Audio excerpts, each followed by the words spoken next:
I know a lot of teachers. I don't know any who want guns. I know a lot who just want like markers and you know.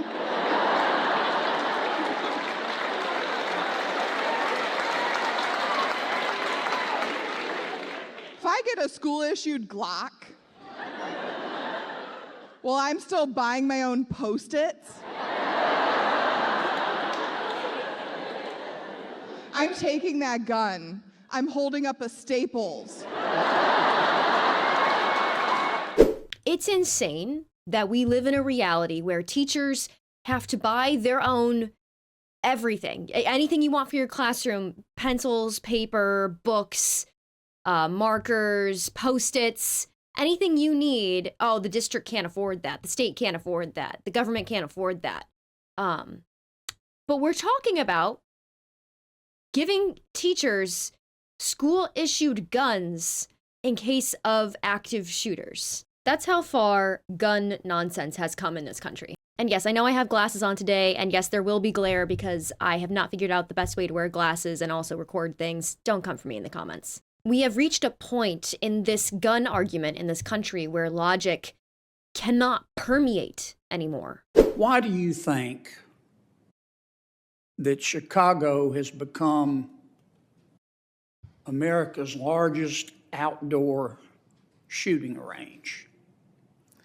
Do you think it's because of Chicago citizens who have no criminal record, but who have lawfully a gun in their home for protection or perhaps for hunting?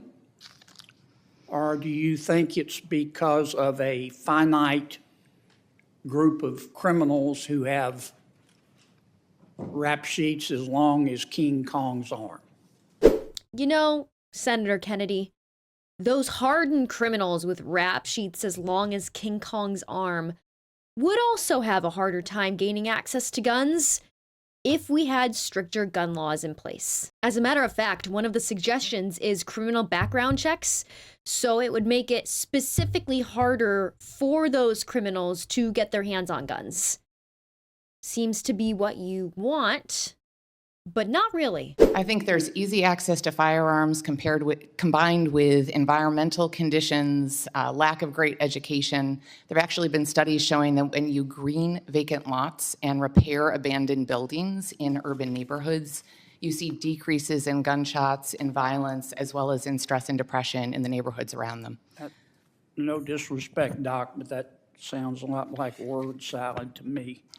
Imagine making a very clear, concise, excellent point backed up by research, only to have someone call it word salad because they don't like what you just said and it ruins their argument.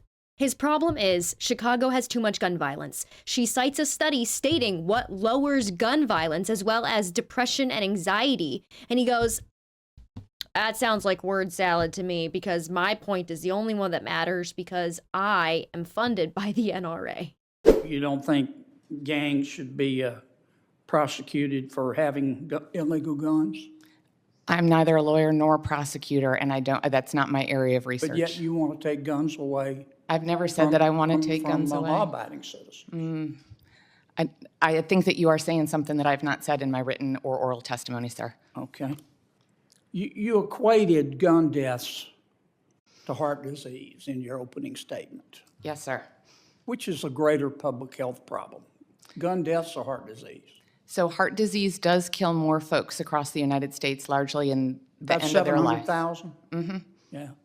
Gun deaths about 50,000? Correct. Do you support outlawing fried foods? I'm sorry. How does that relate to? Because fried foods contribute to heart disease, don't they? Again, I have not written or said that I support outlawing. You're a physician, right? I am. Have I said that I support outlawing anything in my testimony today? It's totally unrelated. Guns are a weapon manufactured to kill. I cannot kill you with a piece of fried chicken. I mean, I probably could, but not with heart disease. I can't give you heart disease with a piece of fried chicken or with a burger from McDonald's. A deep fried Oreo is not a weapon. It's a delight. And you can choose to eat it or not to eat it, and you understand the risks, and you're not putting someone else at risk by eating a deep fried Oreo. No, but you know what makes sense? You know what feels safe? Adding guns to a situation where there are children, instead of trying to make an effort to decrease the amount of guns that end up in that situation. I love adding deadly weapons to schools. I want to say make it make sense, but it does make sense when you understand that people like Senator Kennedy are funded by the NRA. And that if we have gun restrictions in place to save lives, the NRA will make less profit. That's it. There is no deeper meaning to it. They're not fighting for you. They're not fighting for your right to bear arms.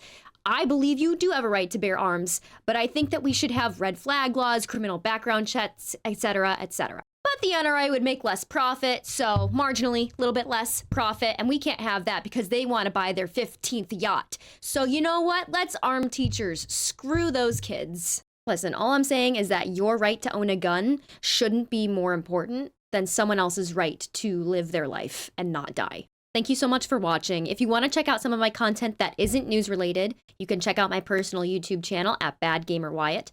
And until then, I will see you in the next video. Thank you.